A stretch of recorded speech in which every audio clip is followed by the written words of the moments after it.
अस्सलाम वालेकुम जी, मैं आपका भाई मुबीन अहमद और आपको 3 मरला सिंगल स्टोरी घर का इंटीरियर विजिट कराया जा रहा है। तो इस टाइम इस घर के हम किचन में, जो कि मास्टर साइज में इस घर का किचन रखा गया, खूबसूरत तरीन यहाँ पर आपको वर्क मिलेगा।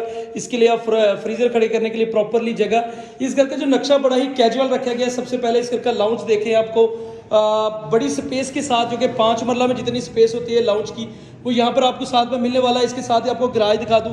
गराज आपको छोटी गाड़ी मेहरान आल्टो के लिए रखा गया है, जैसे इजीली आप यहाँ पर गाड़ी पार्क कर सकते हैं। मार्बल फ्लोरिंग है और ये इस घर का पहला वॉशरूम जिसमें आपको सीट की ऑप्शन मिलने वाली है। और ये हमारे भाई है जहाँ पर आपको स्टील का जंगला जो लगा कर दे रहे हैं स्टीलिंग पर, वो आपको इंशाल्लाह कंप्लीट करा कर देंगे। इसके साथ ही इस घर में आपको एक मास्टर साइज का बेडरूम मिलता है विद अटैच बाथ और वेंटिलेशन। आप स्पेस देख सकते हैं कि बेडरूम की फुल साइज का बेडरूम है। सीलिंग के डिजाइन जबरदस्त।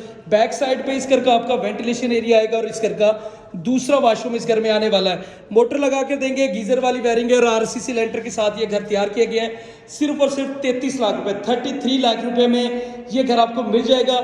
New Green City Housing Society, Gajumatta, Ahlu Road, Lahore में घर वाक़ है। बाकी मजीद डिटेल के लिए भाई का चैनल सब्सक्राइब करें और फोन पर रब्ता करें।